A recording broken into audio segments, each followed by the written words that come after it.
Is it ready yet? It's your girl, Trail Delord. It's your girl, Trey Simone. Deja B. And we are your hosts of Southern Tea Podcast. Alrighty then, we're back at it again. Thank everybody for joining us. We are here. So we want to welcome our special guest. Our special guest today is Miss Kendra Shealey. She is part of the Comprehensive Counseling and Family Services here in Jacksonville, Florida. You want to introduce yourself? Well, hey. Hello, everybody. Thank you, ladies, for having me here. I'm so very proud of what you all are doing. Thank you. Thank you. All right. So, again, we wanted to bring this conversation to the forefront because mental health is something that us as Black people, we don't embrace. And I feel like now in the last few years, it has been acceptable to say, I'm not okay and I need to seek help. And so we wanted to reach out to Miss Shealey to come and be a part of our show. And so I want to just kind of give a backstory to how we kind of got here. So me and Tracy went to Henny on the Rocks. She had a Black podcasting network event in early December. So we went, so that's how we met Henny. So we started listening to her podcast. Well, I started listening. I was like, oh, y'all need to go listen to Henny podcast. It's really good. So I believe it was episode 3 that you were on called The C Word. And so actually one of our coworkers, she had reached out to you and started seeking service. And she was like, yeah, I want to see Michelle. And I was like, just to see her, like, you're getting like service. She was like, I was seeing her getting service. She was like, I told her that she should come on y'all podcast. She was like, yeah, just tell your team to reach out to me. So we did that. And so we want to thank you for accepting our invite. Because, you know, I kind of feel like we peons right now. So.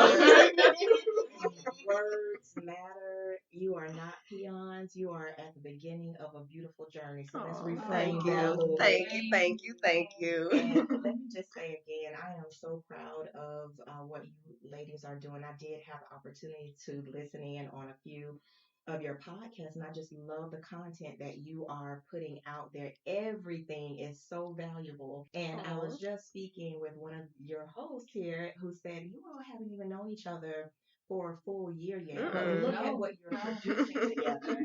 So I can only imagine that you all are going to do some amazing things as a team, and you have nothing but my support. Thank you. Anytime you need me, just call on me, give me a little heads up. Yes, some time to move some things around. But anytime you need me and any service, that you need me for, just reach out because I love what you all are doing here. Oh, thank you. So mentioning about your services, what type of services do you provide? Okay, so just a little intro. I'm Kendra Shealey. I'm a professional mental health counselor in Jacksonville, Florida. I am the founder and CEO of Comprehensive Counseling and Family Services. Okay.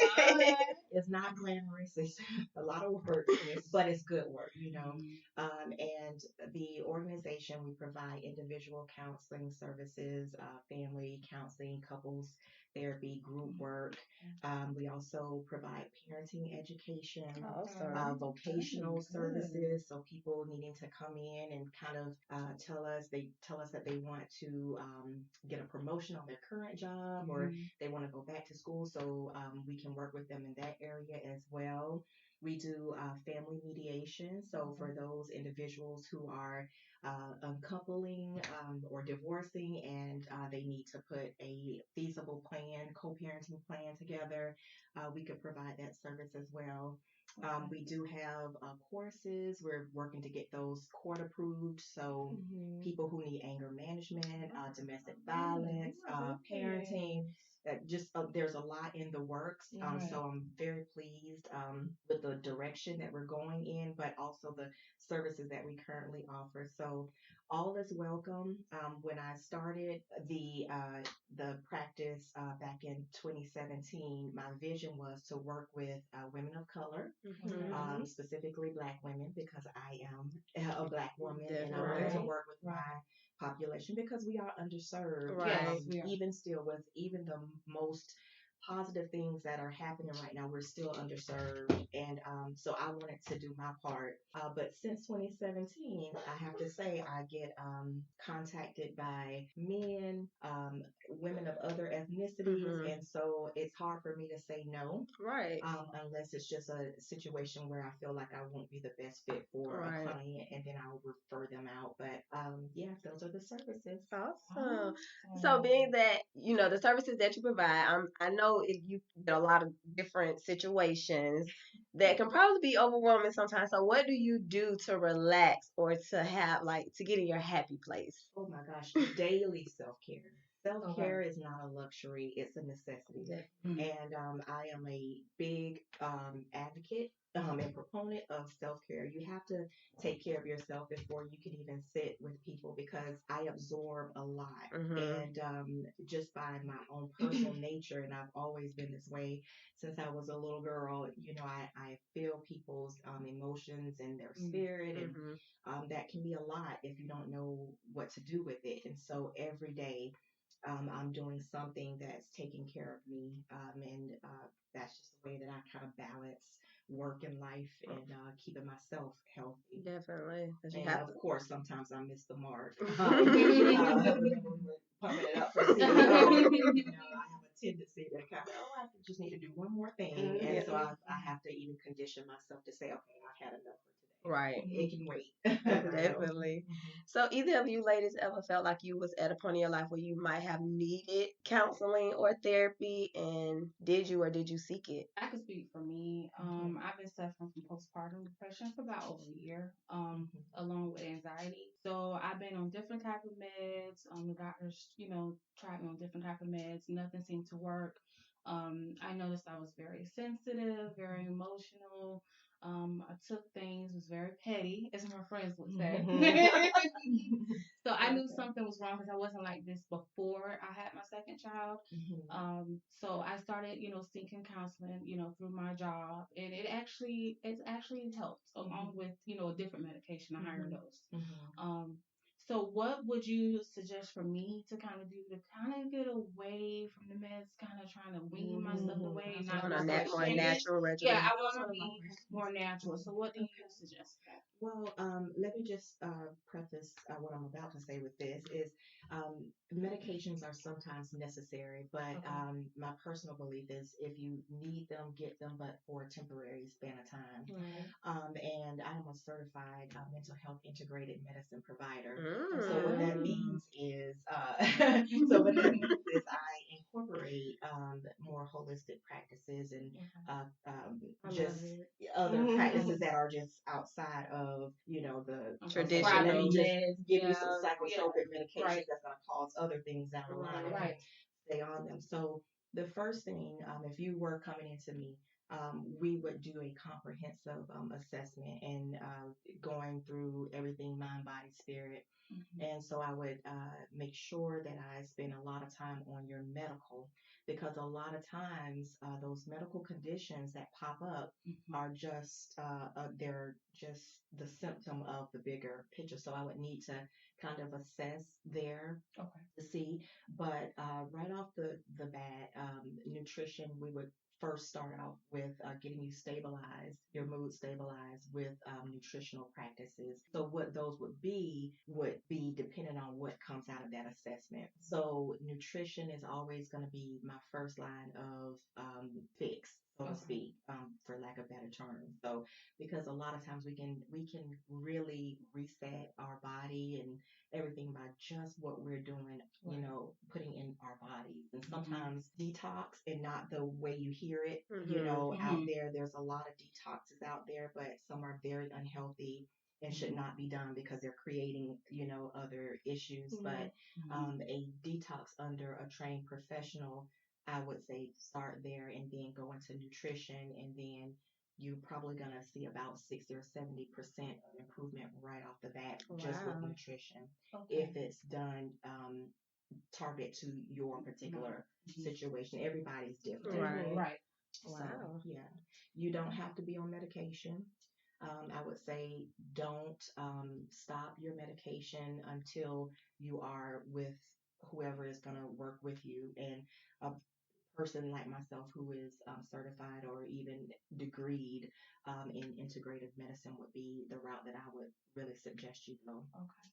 That's Thank you for beautiful. Yeah, but it will get better. Let me just say Yes. this, it will get better.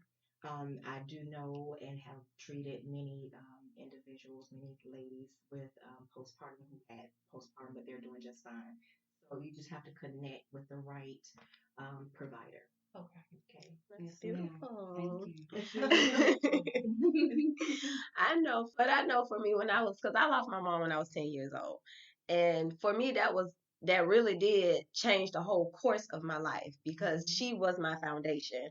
And when I lost her, I had my dad, but he was the provider. Like he made sure that I had clothes and shoes and I had some semi roof over my head. But for other than that, I was pretty much on my own. So when I was about, I'd say 14, 15, I remember telling my dad and my sister, like, I think I need to talk to somebody. And it was just like, for what? I was like, cause I feel like I need to talk. I don't know. I didn't know why, but I just felt like I had some stuff in me that I needed to get out. And I guess they didn't take me seriously, and they didn't take me to go see nobody. Which is very common, especially in our culture.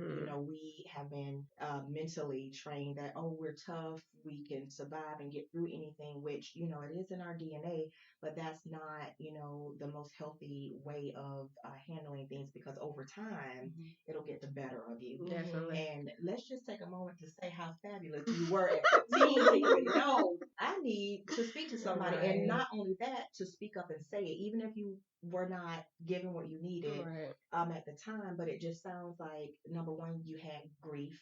You had a loss, a tremendous loss of your mom, which created a big hole. And there was some emotional needs not met because dad, he showed his love by providing. Right. But it sounds like you might have needed something else. Definitely. Right. Definitely. And sometimes, let me ask you this. I know you're married. Okay. How old are you? 33. 33. Oh, 33. I'm not gonna even go there. But so when did you have your first boyfriend? My real boyfriend? I would say my first real boyfriend was like 7th grade. And so that leads me to believe that there were some not real boyfriends or some, but that I was just talking to you. Yeah. So when did that happen? I'm just talking to. I mean, probably after that. I would say like my first real boyfriend was 7th grade. Like I think I really had like feelings for him, but when he started to show me, like I think he told me he loved me, and I kind of like, I don't know how I feel about that. So I kind of started pushing away from it, and so which is so normal. Let me just take a pause for that is so normal. That's a normal response. Because what happens on a subconscious level is the people that I love, they leave, right? Mom physically, but dad not physically, but he left because he had to work. We're not going to vilifize dad because he was doing what he needed to do. But that's a little bit of abandonment type of, and so I want love, but when it shows up, it's like, ooh. Definitely. So tell me, how did you work through that? Because apparently you did. You're married. Just really for me, the big transition happened in my life when I had my son, who is 13 now. Like I had a really bad attitude. I was very stubborn. Like I didn't want to listen to what nobody wanted to tell me because again, I was pretty much on my own from 10 and up. I pretty much raised myself. So when I did have a little authority in my life, I was like, no, I'm okay. And so once I had him, I had to realize that I can't be the same person that I was because now I have somebody else to love and care for. And even with me having him, like it was like some stuff I still struggle with because again, growing up, we wasn't an affectionate household. It wasn't I love you, hugs and kisses. And my baby just told me, he was like, Mama, do you love me?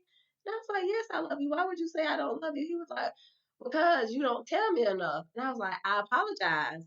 And it took me back because I remember having that same conversation with my dad. And I was like, Daddy, do you love me? He was like, yeah, I love you. Why? I was like, because you never tell me. He was like, well, I got to tell you I love you if you see that I love you. And for me, I just wanted to hear it. So I apologized to him and I was like, baby, I'm sorry and I'll do better. But that again, that was a condition that I grew up in, and just trust was an issue, love was an issue. Like my dad, Papa was a Rolling Stone. Like my mama was a side chick when she got pregnant with my dad, well, from my dad. And so he told me that all men was dogs, like at a very young age. So I had this perception that all men was dogs. So that, and in my mind, I felt like all men cheat. Like that's just how it was. And so when I got with my husband, like everything I felt, I expressed to him. Like I was like, this my thoughts. This how I feel like men are. He was like, well, babe, like all men are not like that. And then my sister, her husband been married for 20 years. And I was like, well, if she can be married for 20 years and have a good man, then I know it's some hope. Okay. So it just made me just life in general, things that I've been through, just kind of made me change my perception of things, learn to try to let people in, but I do have that wall up. And, I just found a good man that was willing to accept me and the things that I had and help me work through them. Yes, and I'm so glad you did because fear will keep you stagnant and it will keep people from being able to have access to Mhm. you. And so, I mean, I'm so happy that you did overcome. I know that there's still some residue there, Mhm. but you're managing it, and so I'm that's trying. that's the beautiful thing. But I want you to take another moment for the baby who spoke up. He definitely comes from you. Yeah. Like, mom, do you love me? So what we know now is that, just like, you have the love languages in romantic, there's love languages for children and parents. Yeah. So, in our parenting education, of course, we kind of talk about that. We I cover probably need that. to come to that course. Yeah, it's just amazing. But it's so many parents that say, "Gosh, I've been doing this," and it's like, no, this is not for you to start judging yourself or putting Mhm. yourself down because there is no perfect parent Definitely. anywhere. We all make And mistakes. there's no Yes. book out there to tell nobody how to be a mother or a father. Like you go off of your own upbringing, Yes. and a lot of the same Until you things learn something until you different. learn something Right. different. So it's about, exposing you to something different that might be a little healthier for your children and help them. But what I will say is children are very resilient. Yes. Unless they are exposed to repeated traumas, then they lose a little bit of resiliency. But for the most part, they are extremely resilient. Mhm. So you can breathe a little bit. That means they have a little grace to make some mistakes here or there, and then you self-correct.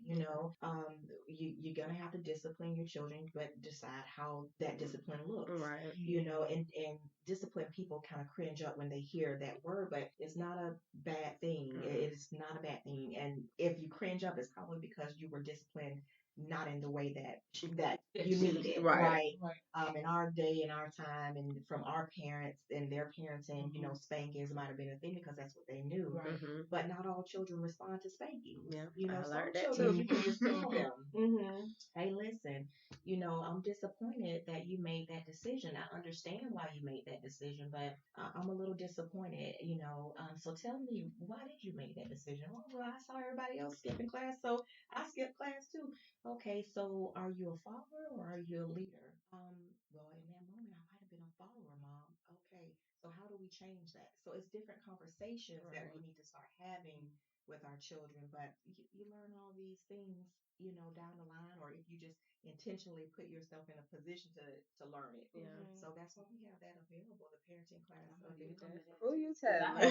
have a 5-year-old that does not respond to spanking very well. He's still trying to act So up. that lets you already know Yeah. that's just not the way. Just like Mhm. we have love languages, we have how do we correct our kids? You need to find out what's going on. So come, Yeah. Yes. definitely come. Definitely. Yes. Nasia, you have anything that you want to I add? do. So, say for instance, they're in a marriage or if you're in a relationship, what's a good way for a spouse to respond in a moment where they know that their spouse has like depression or anxiety? What is a good way for them to handle the situation without making things worse or, if they're trying to like help? What's a good way for them to step in? Okay. So that's an excellent question, actually. Yeah. And I work with couples where one, has a mental illness, and some just have mental disorders. There's different categories. And some just are having a mental health challenge. There's a Right. difference. Some temporary, some not so severe, and some very severe. But the point is, you want to be supportive Mhm. and let that you have to let your mate know that you're there to hear what their experience is. Mhm. You're not there to judge it. And as they see you consistent, see you are what you consistently do. So Mhm. if you're consistently supportive, and I say this because there are certain disorders that will, the nature of the disorder will create certain perceptions in that person, and so they may repeatedly do something. So if they're repeatedly doing something that annoys you or makes you angry, for example, a spouse might have a bipolar disorder, and so Mhm. they go and they have their manic episodes where they're going through spending money that they know they shouldn't be spending, but they're doing it. Makes you angry because it's like, hey, that was rent money or that was this. But so going back to that is whenever they do this, you still have to remain supportive. Like, okay, so I noticed that, this money, is gone from the account. What did you buy? Well, I bought this. Okay, did you see a need to buy that? Because I think we already have enough. Well, I wanted it, blah, blah, blah. Okay, so we need more of what we already have? Right. Well, okay. So clearly we're having, and you always put yourself, we're in a manic episode. Mhm. So when we leave that, we'll take everything back. So let's not use it. We just have it and we'll take it back and we'll go in. Always offer to go into therapy with that mate because that's showing support. Right. It's not about getting angry. It's not about feeling helpless and hopeless, even though that's one of the things that you're going to feel at times when it's like, we've tried a whole bunch of stuff, but nothing is working. So it's probably not gonna, you will feel that, but that's not the truth. Just Mhm. because you feel it doesn't make it true.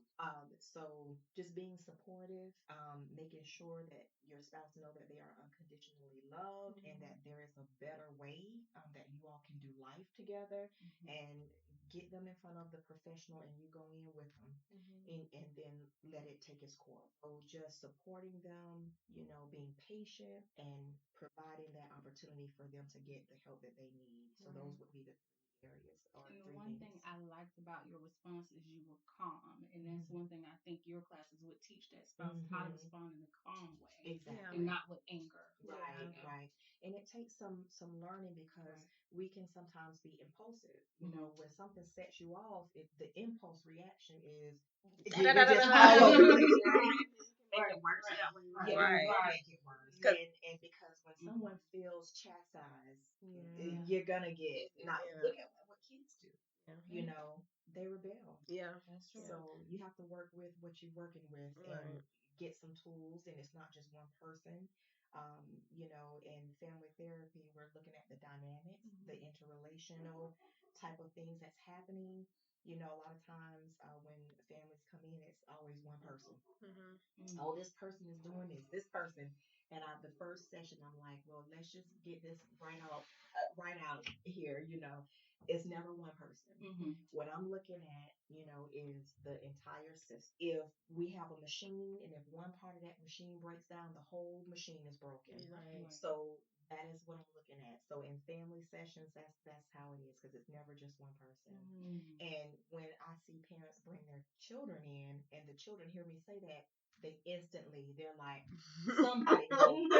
These people are playing and they blame me. These people Like are finally somebody did somebody it on my yeah. side. And then they plug in. And the Right. kids actually do very well because they've been heard without even having to open their mouths. And the Wow. parents are like, well, they're being disrespectful. They're not following the rules. Yeah, probably so. I wouldn't either if this is going on or Right. that. So what can we do here? So Wow. So would you recommend therapy or a family therapy session for a family who, let's say, they don't feel like they have any issues, everything is good, emotionally, physically, financially, everybody good, but just like with anything else, your car need a tune up, even though it might not necessarily be good, nothing wrong with it, but you need to take it to the mechanic and go get it tuned up. So is that something you would recommend? Which I'm probably sure you would, but is that something you would recommend? that's a great analogy, though. That really is. We do an annual checkup with our Mm-hmm. physicians, right? Yeah. Right. Just to make sure everything continues to go well. So, absolutely, therapy is not just when things are going wrong, but it's when things are going right. And I love, love, love working with the individuals and the families that come in. We good. And by the end of a consultation, not even a session, but the consultation is like, okay. We good, right? And then they're like, okay, okay, can you schedule us for this day? Got it. Yeah, we can. We can work on So it. it's always room for improvement. No matter what Always. you got going on in life, like you can always better yourself just talking to somebody. And that's one of the reasons why I really like the podcast, and I really do look forward to this. Like I can literally do this every day. It's like a vetting session, a venting session. Right, this is our therapy because the whole podcast came about because we literally have these type of conversations at work. But we have to limit them because we're at work. Right. It's like, okay, no, I did come here for something. Okay, let's get to it and then we'll meet this week. And we literally like turn our chairs to like this small circle, and it's like we're just sitting there talking, like. And like one of us will be like, okay, pause, we'll discuss this at the podcast. It's like, oh, this is another episode. Even before the podcast, that's how I came about. I was like, we should start a podcast, and Lord and behold, once something comes to my mind, like she brought it to my spirit, and I was like, go to researching and Google it and this and that. Like, no, so I'm seeing something abundantly clear here. Like, oh my God. So all three of you have different strengths, and you all complement each other very, very well. I'm telling you, you guys are going to do something really, really good connected together. And so even when you don't think that it's going well, just keep going. That's part of it. That's part of the process. But this is really good, and you all are gonna grow. I'm telling you, you're gonna grow. We see that. Oh yes, we speak, put it in the universe. I'm a firm believer. Like I was just telling y'all earlier, when you put stuff in the universe, bad or good, it will come back. Absolutely, words have power, and I'm sitting here because of what I put out there at the end of the year last year. I was telling my best friend, I said, I think I need to do a little more podcast, just to kind of help to get the message out there. Mental health. This is my favorite topic, and I'll talk about it all day. Just to get it out there, and then next thing you know, you guys were emailing, and I received the email, and I was like, I didn't even hesitate. As soon as I saw it, I was like, tell them yes. So my office manager, she was like, okay, what do I have to just tell them to send you the particulars? I'll definitely do it. Because I knew what I asked for, and then when it came, it was not like I was like, well, let me just see the details, because sometimes we do that. We ask for something, it's delivered to us, and then we're like picking it apart. It's a yes. I don't even have to think about it. So it was meant to be. It definitely was. So Miss Naja B, you want to go ahead and introduce our drink of the day? Okay, so our drink of the day is called the Southern Style Mimosa, of course made by Trail de Lord. It consists of pink lemonade and pineapple juice, martini rossi, champagne, Malibu coconut rum, and topped with pineapples and kiwi. And it looks so good. So are y'all gonna taste so ready to try. Yes. Some feedback. Cheers. Cheers. Ooh. I got a way with mixing drinks. Oh yes. I just want y'all to know that she has a way with mixing drinks. Like this is crazy. I don't even know how she thinks about this. You look it up, don't you? No. Okay, Tell the so truth. y'all had the pineapple lemonade mix that I done mixed together. Right. So all of this I'm gonna share on some pictures on my social media. But there was this pineapple lemonade recipe that I found on Facebook. A lot of recipes that I tried, it come off of Facebook. Y'all be sleeping on Facebook. So I just instead of doing the country time regular lemonade, I did the pink lemonade. I switched it up. And then I just let some fruit marinate overnight, and some Malibu coconut rum. I just picked a bottle of champagne and, put some fruit in there, filled it halfway up with the champagne, topped it off with the pink lemonade juice, and put a little bit of rum, just a little bit. It don't taste like voila. It tastes I don't know if mine, but this is really good. I'm not a big drinker, so if I do have a drink socially, I don't want to taste the alcohol. I can't do it. This is perfect. Yeah, this is perfect. But I need to be careful because sometimes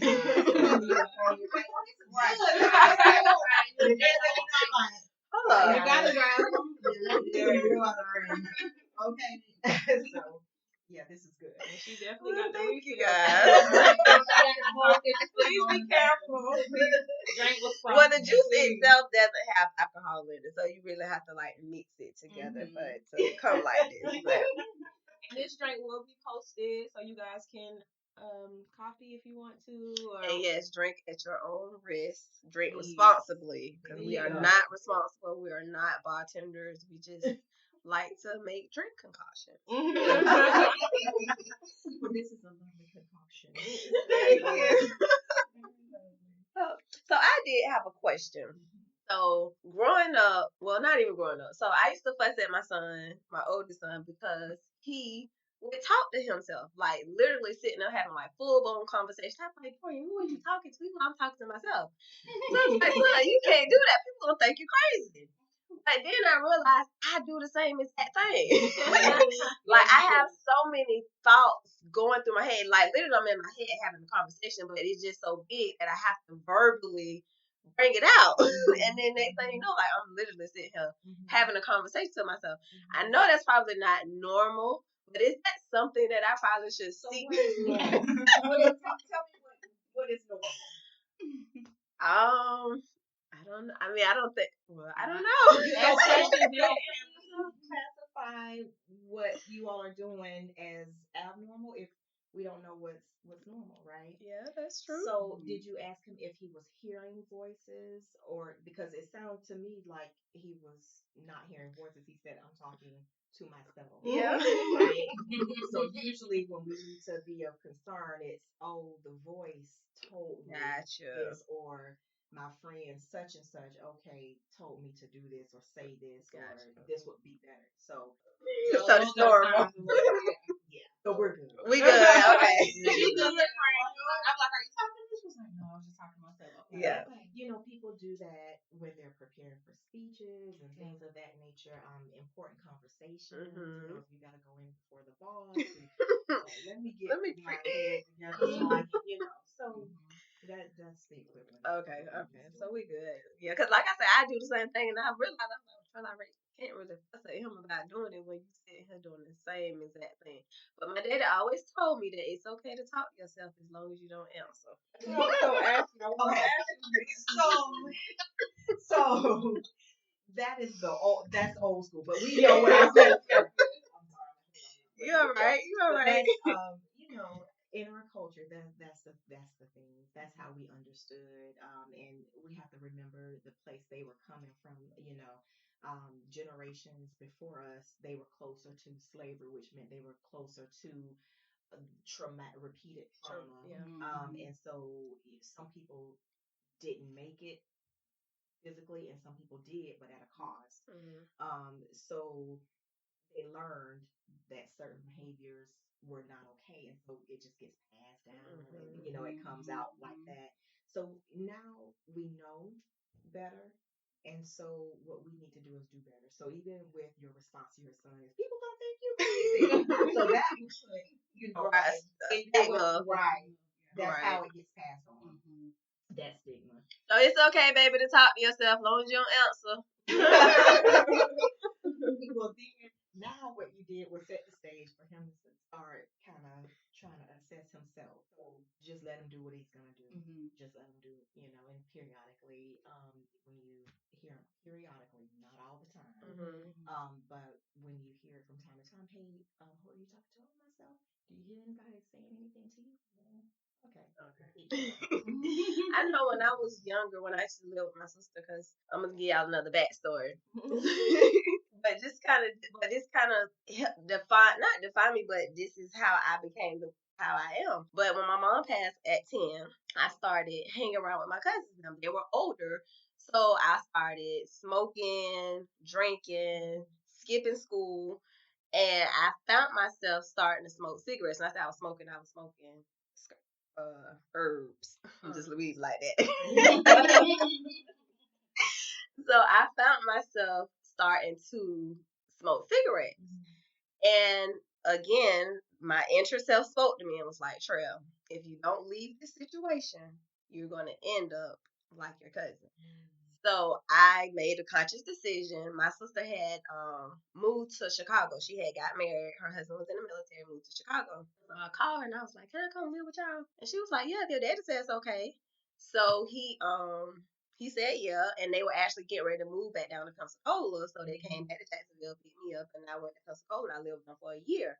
So in that year of time frame, I guess this being in a family dynamic, having like an actual authority to tell me, no, you can't do this, no, you got some structure. I started journaling.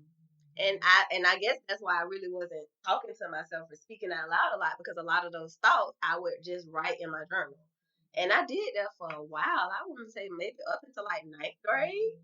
And then I stopped journaling. But now I see I find myself having conversations. So maybe I need to get back to journaling and just putting the thoughts on paper. And then that way I can always go back and reference them instead of telling myself, "Oh, I remember this." right. You're not gonna remember. Oh, you asked one of us, what was I gonna do? I don't know. Yeah. I'm putting notes in my thinking. yes. Things there. The first thing, wow, just wow. Just know that your mom was even orchestrating your intervention from a whole nother Yes. realm. You That's gonna make me go love. back to another story. That's love. Like getting you from out of that toxic situation and putting you even for just a year. Yeah, and that 1 year changed. This is who I am now because of that year. Like the cousins that I was hanging with, none of them graduated from high school. They're on coke. They're on different type of other drugs. They sell their bodies. They don't have anything going for themselves. And when I see them, I just be like, man, that could have been me.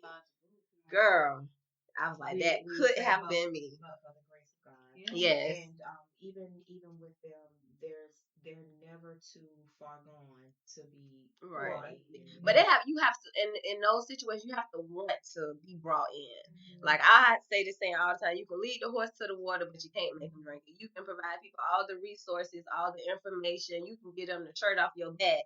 And if they're not willing or ready to make that change for themselves, there's nothing that you can do to help get them there.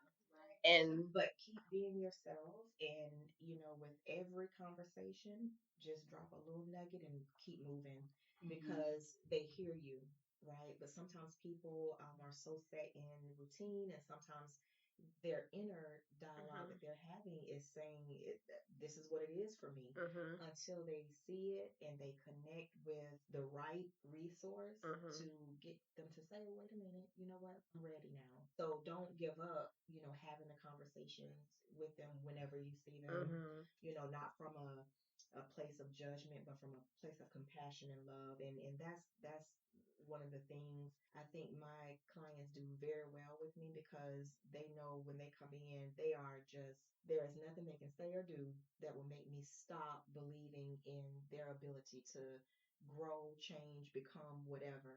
And so, just with that unconditional positive regard for them, they make all the changes that they need to make. And I'm a consistent person every week coming in. I'm that consistent voice, that consistent interaction and connection. And even, the research shows us that with good connection, people, they make the changes they need, even if they never step into a therapist's office. If they have the right connection and right, they will, if they can make the improvement. Some cases you're gonna need to, but for the most part, if there is nothing too significant, the right connections definitely is what it takes. But let's go back. So the second thing, um, we were talking about. Oh my gosh, what was it? it was about the journaling, about different ways. Yes, thank you for bringing me back.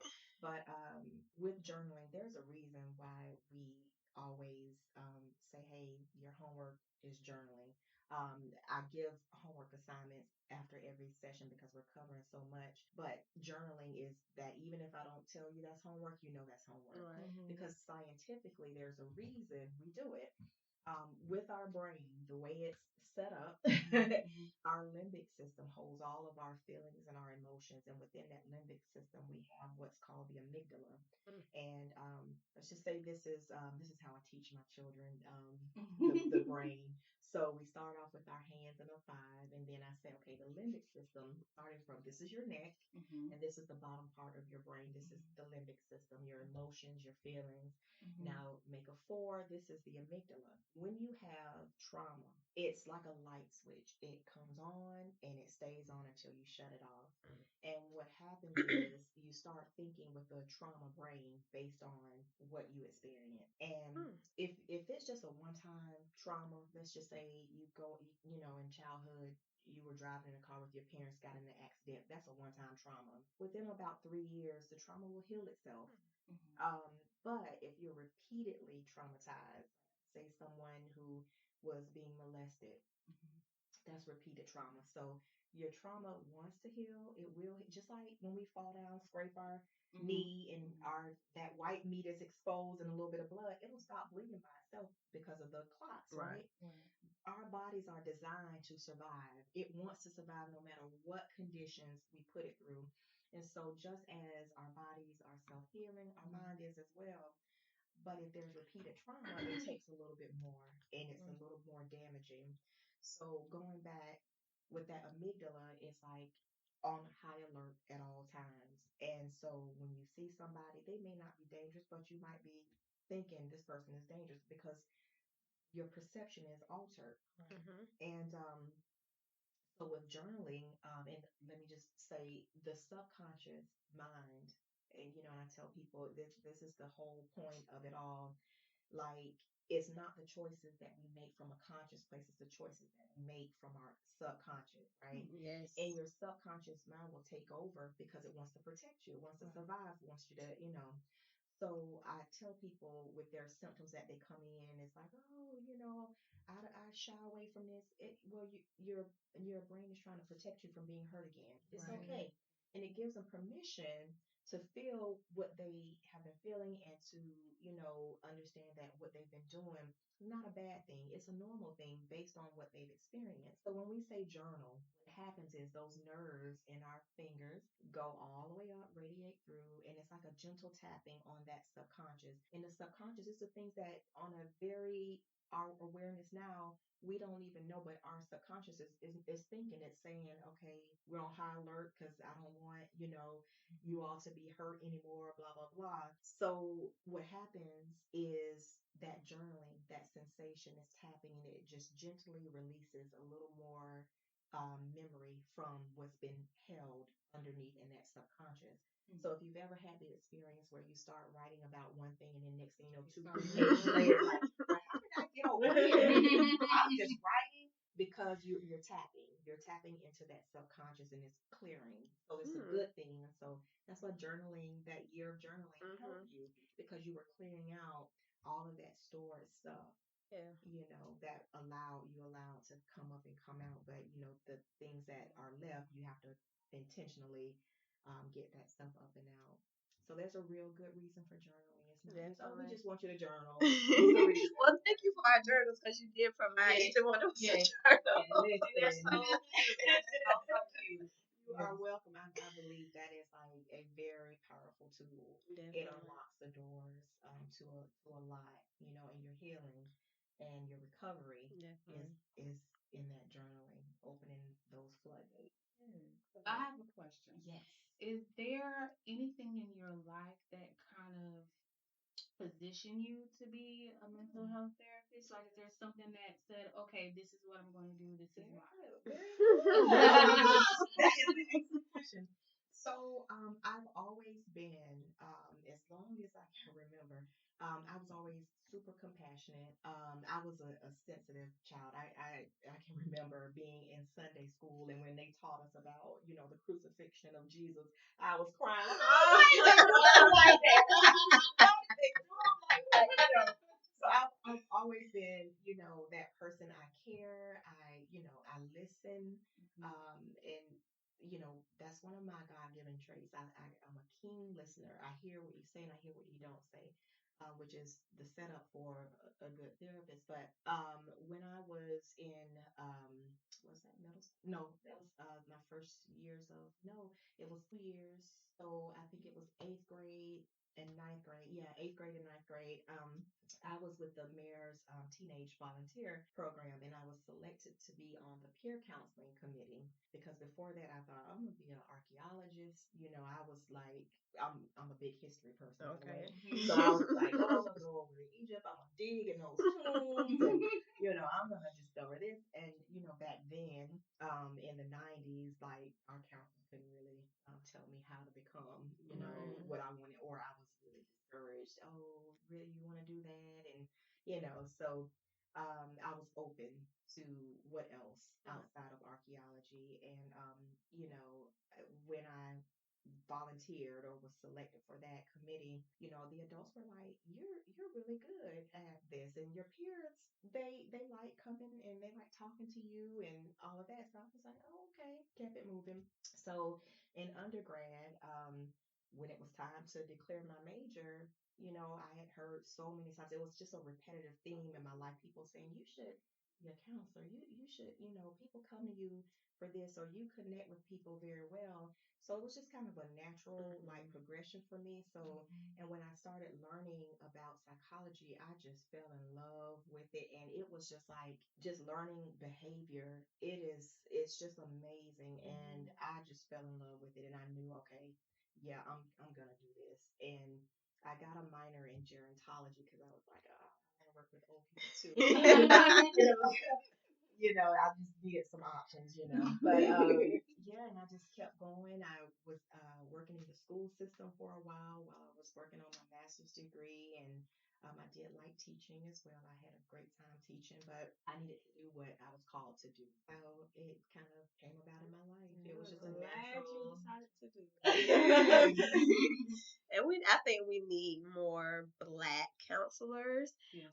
Speaking of that, as I was telling y'all earlier, I was on Facebook and there was this article shared about this counseling service that they started providing in Philadelphia called Black Men Heal.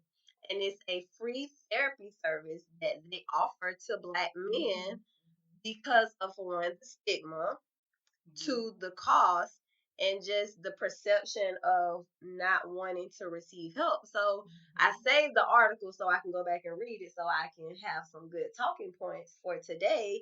And then Thursday morning on my way to work, they was on the Breakfast Club. Charlamagne he got tagged into a post because if y'all don't know, he's a really big advocate for mental health. And I think like he is one of the main reasons why people are, especially Black people and men, are seeking help, mental health, and seeking therapy and counseling, is because he made us know that it's okay. Like I went through stuff as a child, as a grown up. I see how it's affecting me now as a man, as a dad, as a husband, and I want to correct this. So he used his platform, and so he was tagged into the post. He brought them on the show, and they really talked about how it came about. And the lady was just saying, she was like, she saw that there was a need for the help for Black men that they wasn't receiving. She was like, I knocked on so many doors just trying to get donations, and of course nobody want to donate no money when you're talking about something that's dealing with us. So she was like, she ended up meeting this therapist or a counselor, and she had her own practice. She was very open to the idea, and she was like, well, hey, y'all can use my space. And so they have therapists that just ask them to donate just 1 hour a week, and it's a total of 8 sessions. And she was like, within those 8 sessions, they seen such tremendous impact in these men's lives. They may come in for something like PTSD, depression, anxiety, to just as I want to be a better father. And I'm not really emotional person, but certain things, you hush.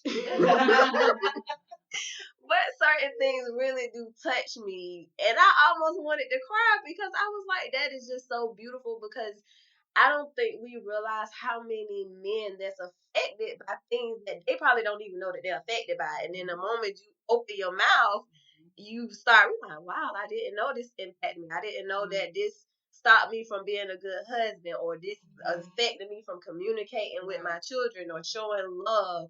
So, and then I did go back and read the article, and if you haven't, I'll share it, but it's a very beautiful article. It just talks about how they came about with the program, and one of the things, and like we started, like we were saying before, like just our history, just the things that we've been through, over centuries have impacted us.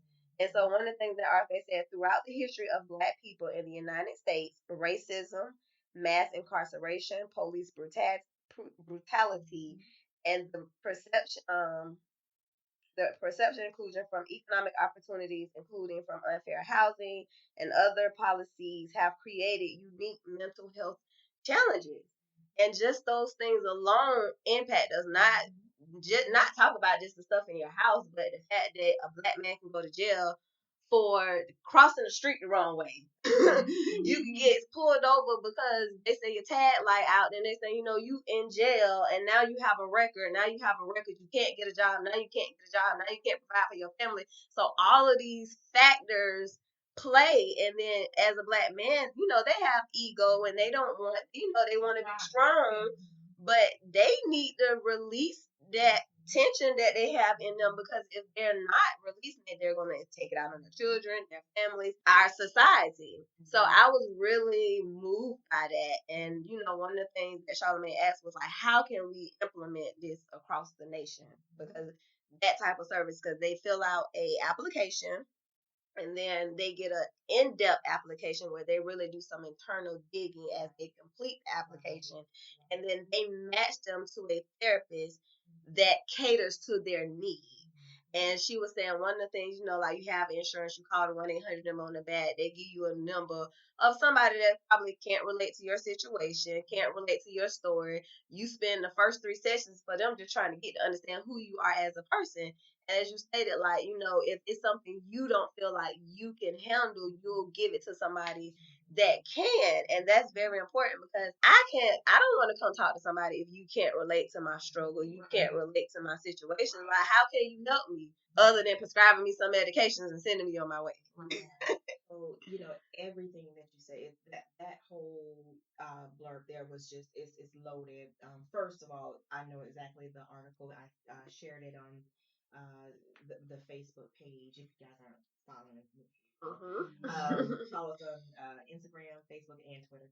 It's different content across those. But back to that article, and what you were saying, systemic racism plays a big part in our mental health as Black people, men and women. Black women, as usual, we are leading the pack with going to therapy, embracing it, and making the necessary changes, which I'm so glad that we're doing that. But Black men are reaching out more. I'm seeing this beautiful, beautiful shift in Black men. I get phone calls almost daily. Initially, as I was telling you guys off camera, that when I first started my practice, it was geared towards women, but I since had to kind of expand a little bit. The only time I would work with a man if he was like connected to a woman that I'm treating, like her significant other, or someone who is a significant factor in her recovery, mental health recovery. And but since then, um, I've had to change because I get phone calls all the time. And so I still work with male therapists, so that if it is, I believe in doing what's best for the client. Right. So I have no problems with referring out. So if it's out of my scope and practice, that's it's not about me. It's about helping. And so I do have a group for men. It's just actually starting up, and it is to address exactly what you were saying. They get to, and it's very non-traditional. They get to meet out, they get to meet up, and they get to talk. And it's not with me. It's with a male. So So it feels more organic. it feels more organic. Yeah. Now, some men, they want to work with a female therapist because of, I guess, their experiences, but it's really, their preference. You have to find who, you can work with, and as a client, when you're looking for your therapist, who do you feel that you'll get the best outcome with? Um, but I want to speak to what you were saying about the racism and discrimination, and we kind of That was like, something you were talking right, about earlier. yes, and we said we definitely have to bring Yes. this. So that was a wonderful segue into that. But from an integrated medicine provider, one of our lenses that we look at is when we talk depression. Okay, and we talk about why certain things happen, and when we're working with a client, we actually do a screening. It's everyday discrimination spell, and there is a way that we can kind of determine what somebody's allostatic load is, and you want it to be low. And that allostatic load is basically the wear and tear on your body over time due to stress. We know what stress does. In our culture, you hear the old ladies, "Oh yeah, stress will kill you," but we never know why. But there's really truth to it. As African Americans, we're exposed to discrimination. And what does discrimination do? It creates stress. What does stress do? It creates depression. What does depression do? It opens up the door for different symptoms like poor sleep or lack of sleep, insulin resistance. And what does that lead to? Hypertension, heart disease, type 2 diabetes. So when we were talking about that earlier, and we were saying that we always just think that, oh, it's a genetic thing that, we get hypertension, diabetes, all those things. But really, it might not be genetic. It might just be from your allostatic or allostatic load is just too high. So when you come to a practitioner like me, I'm going to assess for it. I'm going to see, okay, are you perceiving to be discriminated against? It doesn't matter if it's true or not. It's about your perceived discrimination. Because if you're perceiving it, it's your truth. And when it's your truth, it's going to be doing something to your body, and that's going to take an effect on your mental health. So, yeah, African Americans, specifically men, they have the highest allostatic loads amongst everybody. Black women were second. And some people kind of argue that they're, neck and neck, which they are. Is a very small percentage of difference because we are, single mothers and holding down jobs, doing things that's pretty much unnatural. You're supposed to have that balance, and when it's not there, you're taking on a load. So it's climbing consistently. So Black men are now accessing mental health care. So we can say thank God because we need it because it's some hurting men. Yeah. You can see it when you look at people's Facebook posts. They're screaming For help. when you see them on there, and they're very angry with other people or women, specifically Black women. When you see those posts and it's like Black women, blah blah blah blah blah. Okay, somebody's angry here. Right. You see it in different ways. I just when I see it, it just breaks my heart. I want to inbox and say, hey, I know you. brother, come on in. Come on Right. in, brother. Come on in. It is okay, Black men, to go get help, go Yes, seek some help, go talk to somebody. You should not have to carry that burden, that stress alone. And there's resources out there.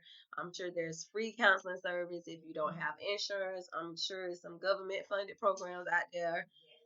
Yes. And one of the things, I'm an advocate, mental health, and that was one of my goals for 2021 is to be able to step away from the practice a little bit and go to Tallahassee and get in front of those, senators and the Congress people and whomever is, writing policy. Right. Because now they can't, in Florida, now they can't, like say, oh, we're taking funding from mental health, but for years before all of the shootings and things, especially the Parkland shooting, they were just taking money away from mental health services. But now we're getting millions of dollars, thrown at us, to go into the schools, and so what I would really like to see is that money allocated even outside of the school system for adults as well. Right.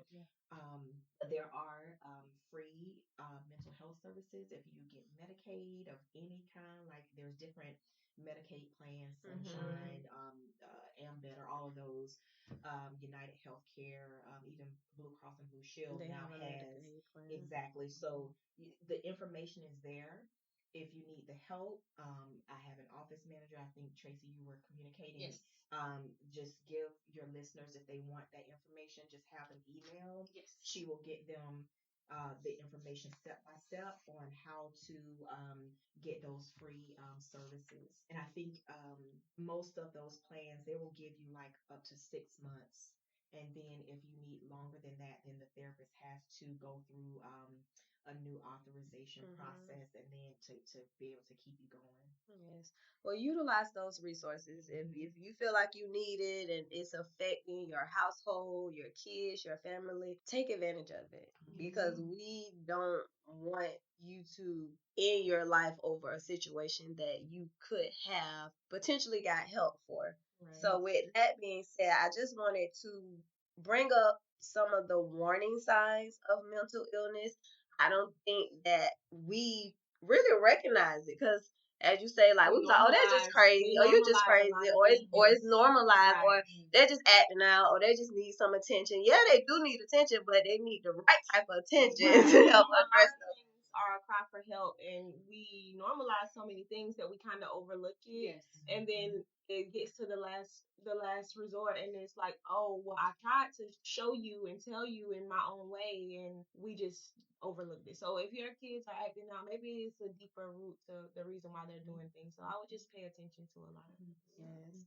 So some of the warning signs of mental illness is feeling very sad or withdrawn for more than 2 weeks, trying to harm or end one's life or making plans to do so, severe out of control risk taking behavior that causes harm to self of others, sudden overwhelming fear for no reason, sometimes with a racing heart, physical discomfort or difficulty breathing, significant weight loss or gain, seeing, hearing, or believing things that aren't real, excessive use of alcohol or drugs, drastic changes in mood, behavior, personality, or sleeping habits, extreme difficulty concentrating or staying still, intense worries or fear that gets in the way of daily activities. So if you're experiencing any of those, then it's likely or you may be having signs of mental illness and you may need to now start seeking some professional help. Those are great indicators that it's time. And so we don't want to diagnose and say, that can be mental. It can be a lot of things because sometimes lack of sleep will create those symptoms. Right. Sometimes, drugs can create those same symptoms. So let's just say this to make it easier for your audience that if those symptoms start happening for you, it's time. Don't talk yourself out of getting the help that you need. It's not a scary thing. It's actually when you go in, you're going to breathe a little bit better, a sigh of relief that, oh my gosh, I came and I feel good about it. And when you're in the right care, you're going to see those changes. And everybody deserves mental peace. Everybody deserves peace of mind and to be able to live the abundant life that you're supposed to be living. And if you're not living that way, then that's one of those indicators that you need to talk to somebody. You need to talk to somebody, and it's okay. Definitely, it's definitely okay. It's okay. And men don't it shouldn't make you feel less of a man because you need counseling. You can only help people if you seek help. And get your counseling done. Even if you feel like you okay, like she said, ain't nothing wrong with a little maintenance and a little tune up. That's right. I love it. I love it. Yes, yes, yes, yes. So, do anybody have anything else they wanted to bring to the forefront? Are there any books that you recommend as part of an inspiration, something we can kind of do like a self-help type thing for those who might be feeling down? So there are, gosh, tons of books out there. But one of the books that, because I deal with a lot of anxiety related issues, and at the heart or the root of a lot of um, issues is underlying anxiety or fears, and it's basically your mind tricking you. So one of the books that I always recommend is called The Worry Trick, and that's an excellent book to start with. There are a lot of books, and by the way, we do have a mental health book club. All Yes. right. And so we've been doing that now for gosh, 2 years. Mhm. It's just another community that's available for people who may not ever go into therapy, but they can connect with Mhm. other readers and read what we're reading. And sometimes it's fictional, sometimes it's non-fictional, but you get to learn about different mental, health disorders. So I would say the word trick right off the bat, just for anxiety and to learn about the way that your mind kind of works. So that's a great starting book. And then connect with us on Facebook. Connect with us, and then you'll get a lot of information. And if you want to be a part of the book club, it's free. It Okay. doesn't cost you anything. And many times we will even gift a book. Okay. And if you have an Audible account, we'll pay your Audible Oh. whatever membership fee so you can have access to the book or what have you. But lots of book, lots of information. We are actually inundated with, so many people have books out. Mhm. Mhm. But that is one that is super helpful and it's the basis for a lot of things. So I would say start there. So Awesome. how can the people reach you on social media? Can you give your accounts so that they can Yeah. find you? So across all of the platforms, Twitter, Instagram, Facebook, we're most active on Facebook, I guess, Mhm. because Okay. it's the easiest way to do it.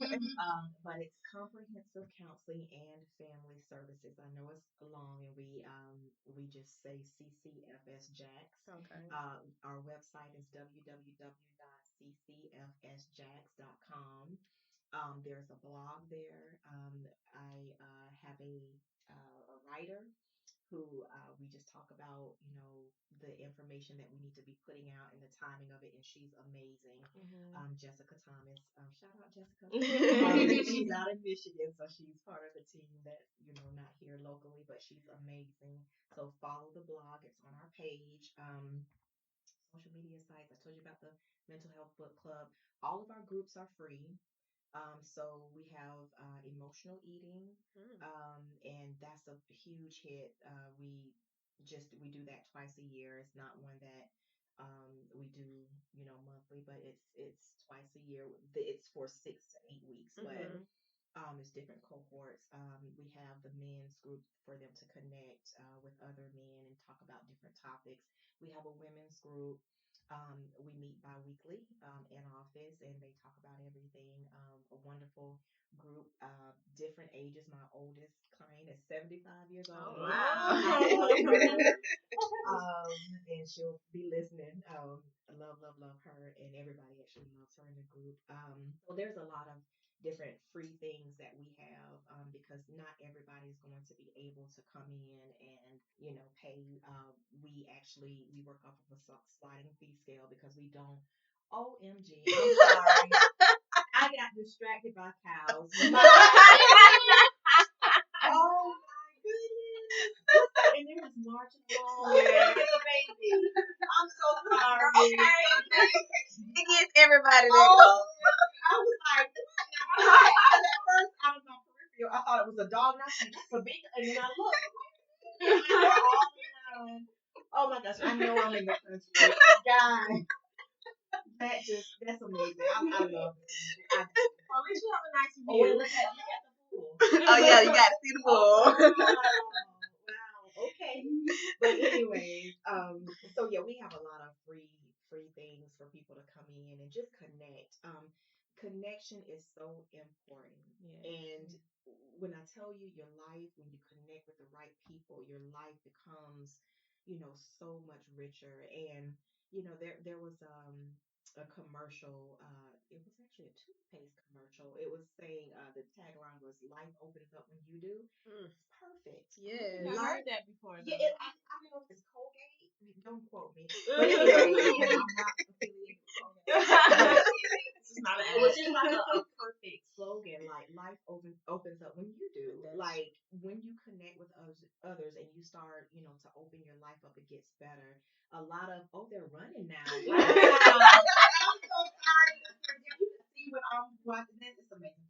But anyway, yeah, it's like, a lot of the disorders, they make your life smaller. Mhm. You tend to withdraw and isolate from other people. Yes.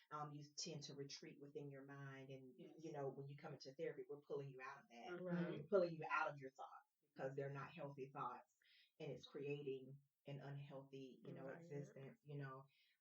Therapy is about, having you come in, let's talk, let's collaborate. I tell my clients all the time, I'm not the authority in your life. You are the authority in your life, and I'm here to bring. Oh my gosh! Now that's a baby. I thought the other one. Now the other one must have been a teenager. I'm sorry. Oh my God! Right? How cute! Right? You know what? You probably see it all the time, so it's nothing for you. The other one must have been a teenager. You see why I thought that was the baby, but look, That was a baby. I can't see them over here, but I do see them out. Yeah. But when I tell y'all, these cows, like, they'll go away for a couple days and then they'll come back. It's like more cows. I'm like, well, when you was pregnant and had the baby. Oh, So it Talking be, about when you had the baby. no, really, these cows be doing a lot. It be a lot going on over here. literally, because that's self care, being out with nature and just observing nature. It's relaxing. I would be in here or somewhere on the back just watching them. Yeah. I mean, that is so. I love it. I have a beautiful view here. Thank Oh you. my gosh! But yeah, just connect, get connected, get with a good therapist. I think Jessica might have put the blog up. We have monthly blogs, but how to have the therapy talk with somebody else. Like sometimes we have friends who need it, and we can see it, and they might not, or they might, but just not are having that Ready to conversation. accept it. Yeah, and so how do you have that conversation?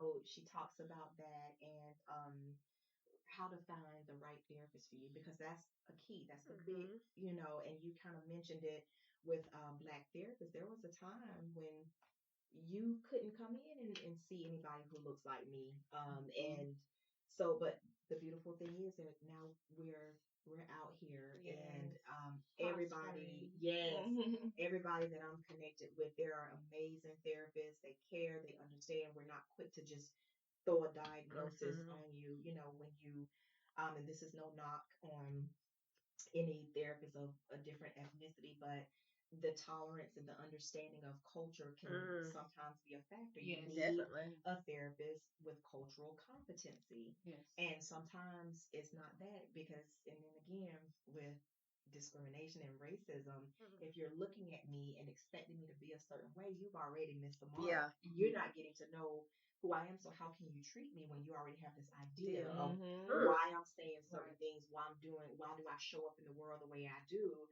Oh well, they all do. Why Yes. you Yeah. can't treat me? I'm Yeah. sorry. Yeah. So cultural competency, and there are some good therapists of other ethnicities who are very cultural competent. And with me being, integrated medicine provider, it's like that's one of the things that we assess for right in the beginning, because some people believe certain things, and your spirituality can help this process. In traditional therapy, they don't even really consider that. But now we know that is a huge, huge deal. Yeah. So, yeah, it's important to get with the right therapist who can see you, who will hear you, and has the training to be able to work with you very well, and you'll see the changes you need to make. Definitely. Definitely. So, if you want to email the Comprehensive Counseling and Family Services, you can email them at mail@ccfsjax.com, or you can give them a call at 904-404-8113. Awesome. And don't forget to follow us on our social media platforms. You can catch us on Southern Tea Podcast on Facebook. We're on Twitter at STEA Podcast. We're streaming on Podbean, Apple, iTunes. We're also on YouTube, Spotify, and SoundCloud. So go like and subscribe on all of those platforms. Also, I want to make sure y'all know that if you are concerned about suicide, please call the National Suicide Prevention Lifeline at 1-800-273-8255 and get you some help. Yes. Are there any messages from the Lord? There's always a message from the Lord.